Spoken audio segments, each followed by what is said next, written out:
អាមេរិកប្រើពន្ធជាអាវុធសេដ្ឋកិច្ចចិនត្រៀមបើកកិច្ចប្រជុំអង្គការសហប្រជាជាតិជាមួយ193ប្រទេសដើម្បីរិះគន់ដូណាល់ត្រាំនៅពេលនេះប្រទេសចិនកំពុងចាត់វិធានការប្រឆាំងនឹងការយកពន្ធរបស់សហរដ្ឋអាមេរិកដោយគ្រោងនឹងរៀបចំកិច្ចប្រជុំក្រៅផ្លូវការមួយជាមួយបណ្ដាប្រទេសសមាជិកអង្គការសហប្រជាជាតិទាំង193ក្នុងនោះរដ្ឋាភិបាលចិនចង់ប្រើវេទិកានេះដើម្បីធ្វើការរិះគន់អាមេរិកចំតែម្ដងចំពោះការប្រើប្រាស់ពន្ធជាអាវុធសេដ្ឋកិច្ចមន្ត្រីចិននិយាយថាអាមេរិកកំពុងបំពានច្បាប់ពាណិជ្ជកម្មសកលនិងបង្កបញ្ហាដល់សេដ្ឋកិច្ចពិភពលោកទាំងមូលដោយសកម្មភាពទាំងអស់នេះគឺជាការសម្រេចចិត្តជាលក្ខណៈឯកតោភាគីរបស់សហរដ្ឋអាមេរិករដ្ឋាភិបាលទីក្រុងប៉េកាំងបានបន្តថាចិននឹងបន្តលើកឡើងអំពីរឿងនេះនៅលើឆាកអន្តរជាតិដូចជាកិច្ចប្រជុំអង្គការសហប្រជាជាតិជាដើមដើម្បីប្រយុទ្ធប្រឆាំងនឹងការរំលោភបំពានពីសំណាក់មហាអំណាចពិភពលោកមួយនេះទន្ទឹមគ្នានេះដែរប្រទេសចិនក៏ទទួលបានការគាំទ្រពីប្រទេសមួយចំនួនដូចជារុស្ស៊ីអ៊ីរ៉ង់និងវេណេស៊ុយអេឡាផងដែរខណៈប្រទេសជាច្រើនបានចូលរួមថ្កោលទោសចំពោះសកម្មភាពអាមេរិកដែលកំពុងប្រើប្រាស់គោលនយោបាយពន្ធគយដើម្បីដាក់សម្ពាធលើប្រទេសដទៃ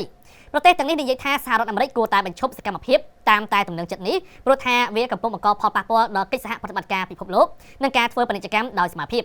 ប្រទេសចិនជឿជាក់ថាក្រុមប្រទេស Global South គួរតែសហការគ្នាដើម្បីប្រយុទ្ធប្រឆាំងនឹងអំពើអយុត្តិធម៌នេះក្រុមលឹកថាបច្ចុប្បន្នសហរដ្ឋអាមេរិកបានដំឡើងពន្ធលើផលិតផលនាំចូលពីចិនរហូតដល់